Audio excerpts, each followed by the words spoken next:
courageously. Today, we're going to be talking about your child's constellation of strengths and weaknesses. But first, let's talk about you. Haven't you noticed over the years that there's no one quite like you? That even if you have a sister or a brother who's very similar to you, or you know someone at work who has a lot in common with you, you're just not exactly the same. In fact, you're very distinct from anyone else you know or associate with. And no matter how many people you know, you've noticed, I'm certain, that you yourself, well, you're just one of a kind. In fact, you, yes, I'm talking to you, Mom or Dad, you are a colorific constellation of strengths and of weaknesses, of likes and of dislikes, of things that you find comforting and engaging, and of things that you find frustrating and discomforting. There's no one just like you. And this same pattern holds true. No one is exactly the same. In fact, everyone makes up and is their own unspeakably beautiful constellation.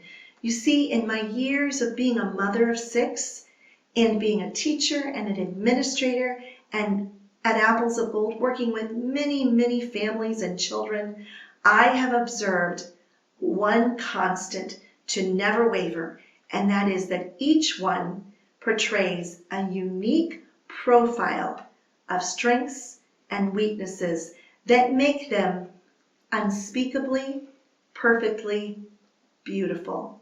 You see, it's not just the strengths that make someone wonderful, it's also the weaknesses and learning how to work with them. And so we're going to look a little bit today at that profile that your child has and what it means to the homeschooling setting. So your child, absolutely, because that's who we're here to talk about, right? Whether you have 1 or 3 or 9, your child is a unique constellation. I love to think of children and adults as constellations, because then the focus is not on, oh, something's not quite right about you, and boy, he's not any good at that, or she sure is terrible at that sort of thing. Instead, it's a bigger picture understanding of the individual. Wow, they really seem to like that sort of thing. Boy, their brain seems to really enjoy doing this or that or the other. It opens the mind to understand that each individual is a complex interplay of a lot of different elements. I think of it as a colorific constellation, whether it's you or your neighbor or your child or your other child or that other child that's maybe a little more challenging. Each one is put together in a way that is incredibly complex and full of variations. It's tough though, because when we're faced with homeschooling, we're dealing with a lot of different issues all at one time. But one thing we can establish is that you must know your child. And of course, they're your child. You do know them, right? And I'm really not suggesting that you don't, but I want to invite you to take a brief journey with me and think for a little bit about what is it about your child that their brain likes to do, some things their brain is fine doing, and some things that their brain, really doesn't enjoy doing and maybe finds very frustrating. You see, the more you understand the unique nuances of your child's constellation, the better you'll be able to design and provide and support them throughout the learning process. So let's take an examination, take a few minutes to examine and talk about what do we mean by strengths and weaknesses, because we know that we all have them. Sometimes, to be quite honest, I think that, I even tell my husband this, I tell him, well, I think that I have a lot more weaknesses than you do. Now, let's be real, I do remind him that he has weaknesses too, but it just seems sometimes that because I'm me and I'm in my own heart and my own head and I'm living my own life, that I'm very aware of my weaknesses. And that's not a bad thing to be aware of, as long as You don't hyper-focus on them. It's also very important to be aware of your strengths and maybe the things that are kind of in between. They're not a tremendous strength, but they're really not a weakness either. Well, the same holds true for your children.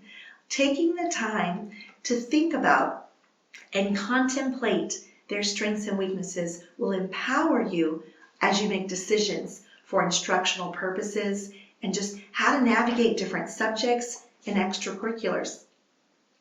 So, just what is a constellation of strengths and weaknesses? Well, I think it was maybe about 2 years ago, as I was thinking about and working on preparing a diagnostic evaluation, doing a report, and I was thinking about a child's strengths and weaknesses and that interplay between those, that I just had this picture in my mind. And suddenly, my mind and heart kind of came together and sang a song. No, not really. But they came together in unison. And I suddenly realized, you know what? Every single individual is their own constellation of strengths and weaknesses. So, for example, one of my strengths is that I love to direct theater. I used to be in drama, and then I spent a number of years directing theater. I don't do it right now because I don't have time to do it, but I do enjoy drama. Now, a weakness I have is, well, I'm going to be honest, I don't really know my left from my right. Every time I have to figure out which way is my right or my left, I literally have to stop and think and feel which hand do I write with. In fact, if we're driving in a car somewhere and I just happen to be the one driving, which doesn't happen often, but when it does, if my husband wants me to turn right or left, he does not say, Elizabeth, you're going to want to turn right.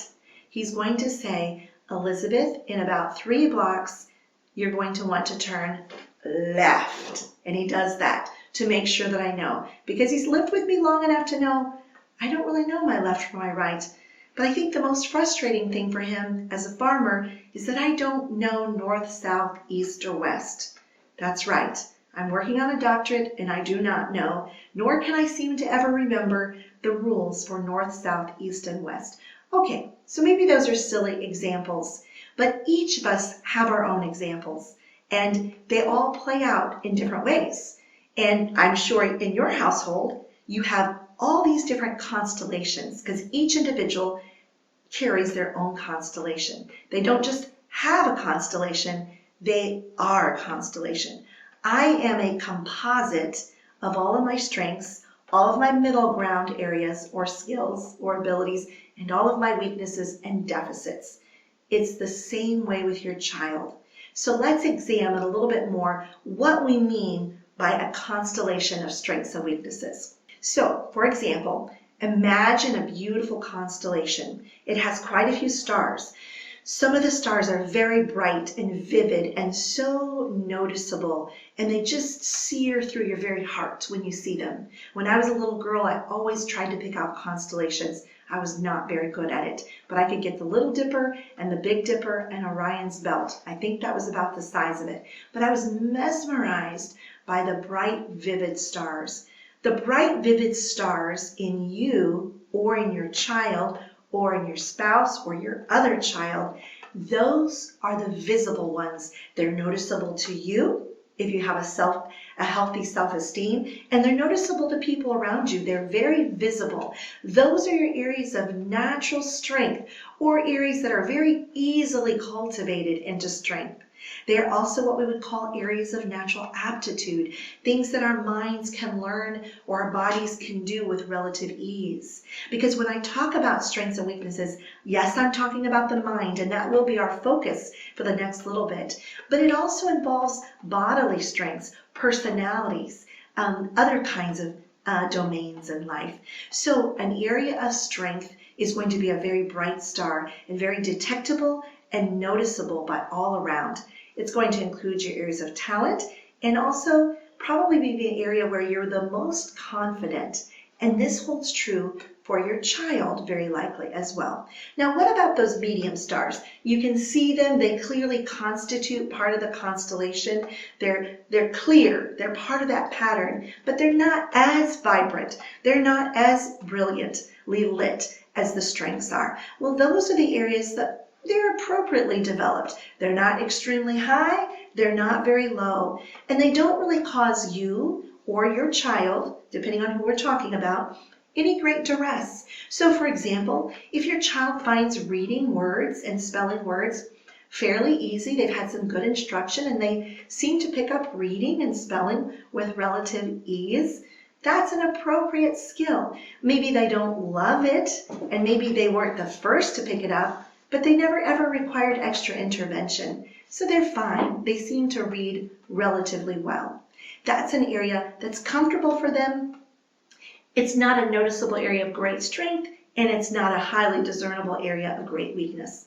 Now, what about those faint stars in the constellation? The ones that are there, and you can see them, but they're barely detectable. You have to look a little more clearly, and on a hazy night, you can't detect them really much at all. But they're there, and most of the time you can see them. Well, those are the individual's areas of weakness, and they do tend to cause some frustration. So for me, since I get lost easily when I'm trying to drive somewhere in a new place, or even if it's not a new place, let's be honest, I get lost pretty often. That's a weakness for me, so it can cause frustration. For a child, if they struggle with retrieving their math facts and they're needing to do math that requires a heavy reliance on retrieval of math facts, you're going to probably see them engender or deal with some frustration. So you're not going to be usually as confident, the child is not, in an area of weakness. But there's one more area, and those are the stars that exist, but you can't see them in the constellation.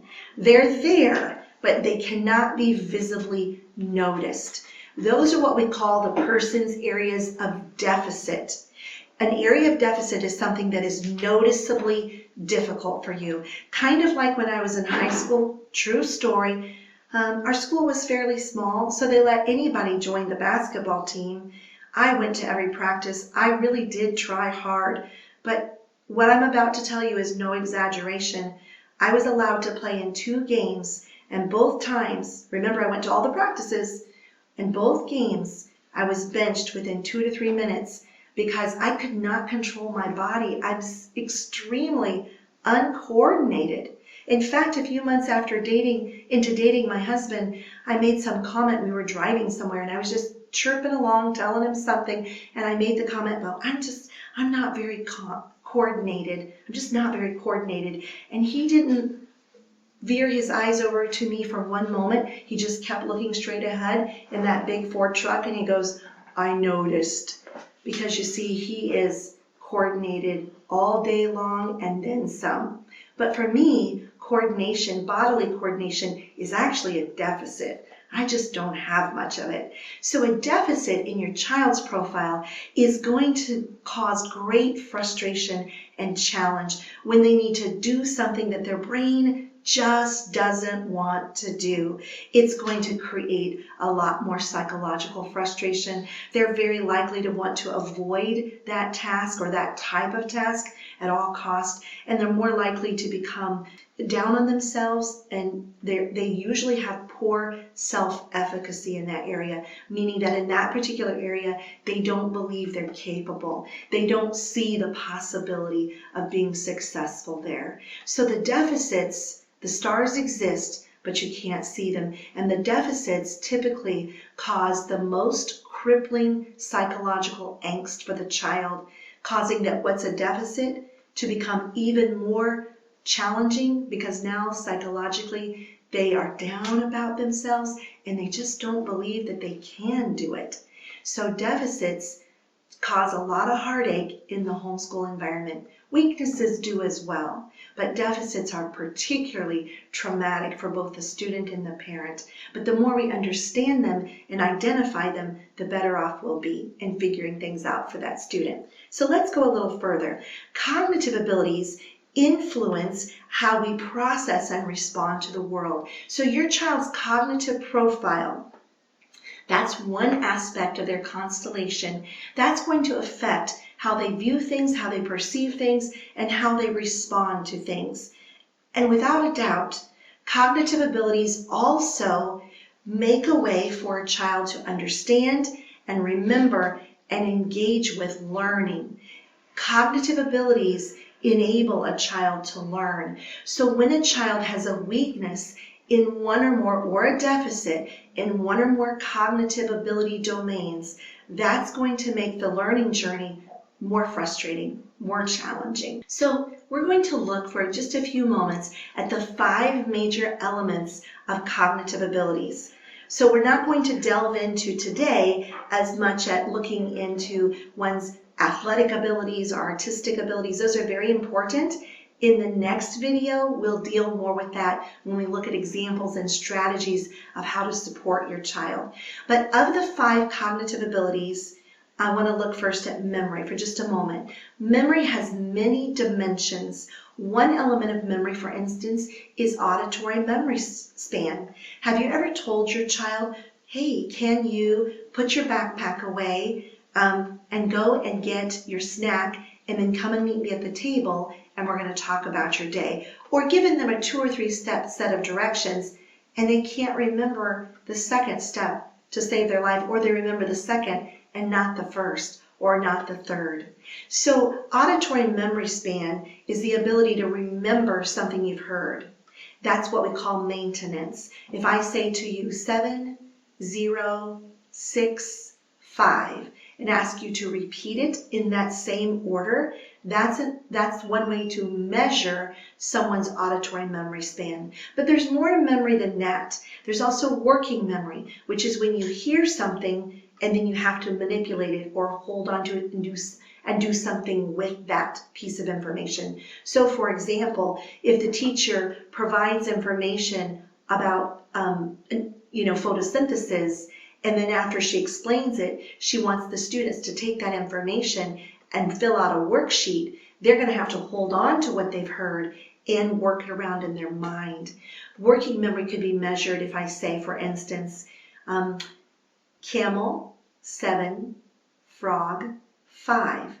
And then, of course, the directions, which are given beforehand, are for the student to list the animals first and then the numbers. So they had to hear and hold on to what was given to them in an auditory sense, and then they had to rearrange it. So working memory is maintaining information and manipulating information. And that working memory can be auditory working memory, something you hear, or visual memory, something you see. And then, of course, there's kinesthetic memory, which is movement related, which I have none of.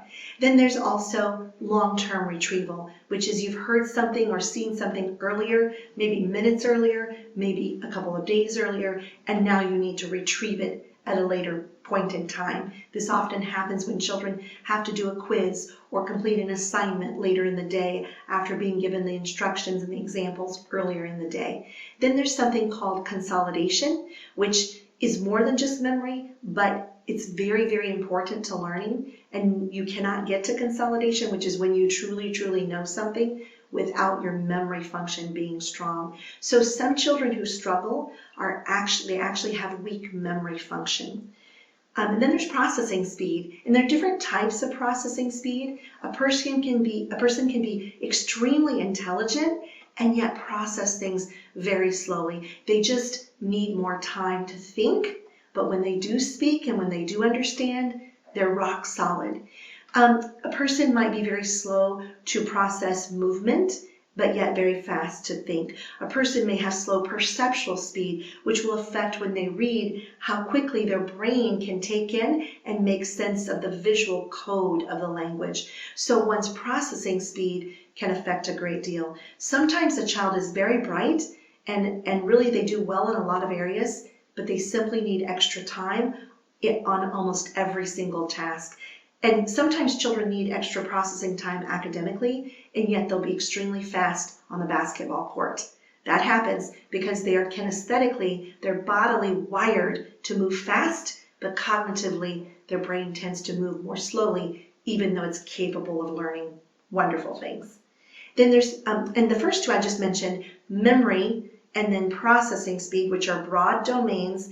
Those are what we call the low-level areas of cognitive ability, or what we call low-level areas of intellectual capacity. But if someone's very, very bright and yet they're very slow at processing, it will impact their performance and it will impact potential frustration as they work through school. So when a teacher, a parent can understand that the child is struggling to process quickly and can make some accommodations and adjustments, it can make all the difference. And I do mean all the difference.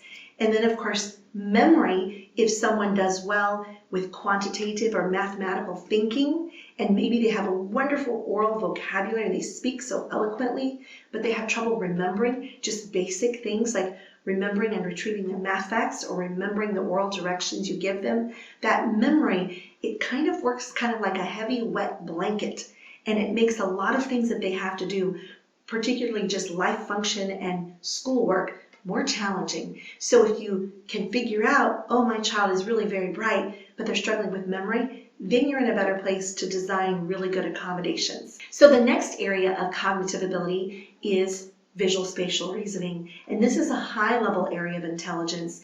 So I often think of architects when I think of visual spatial reasoning, or hairdressers, or a lot of engineers have superior visual spatial reasoning. But someone with good visual spatial reasoning, they can see how the parts fit together. It's pretty common for them to be artistically oriented, or to like to be mechanically oriented, or to put things together, maybe puzzles or design. And some people who have visual spatial abilities are very good at even 3D rotation in their mind, and those individuals are going to be better suited or more suited for engineering and mechanical abilities. There are a lot of other examples. Dentists need to have really good visual spatial abilities, for instance. So knowing and understanding whether your child has that bent and that ability will help you in designing the instructional activities in the environment, which we'll get into some examples for that in video 4. Fluid reasoning, think of it just as raw intelligence, just your ability to problem solve. It's not based on what you know about grammar or what you know about how to spell words or how to do math problems, but it's just when given a problem to solve or a situation, that person is able to think logically, deductively, inductively, take what they have available to them and figure stuff out.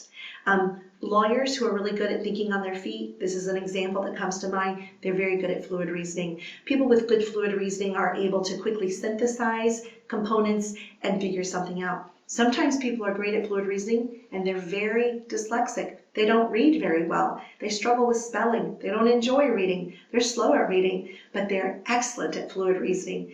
That's the beauty of a constellation. You can have some faint stars or stars that you can't really see, weaknesses and deficits, and yet have wonderful bright stars populating the rest of who you are.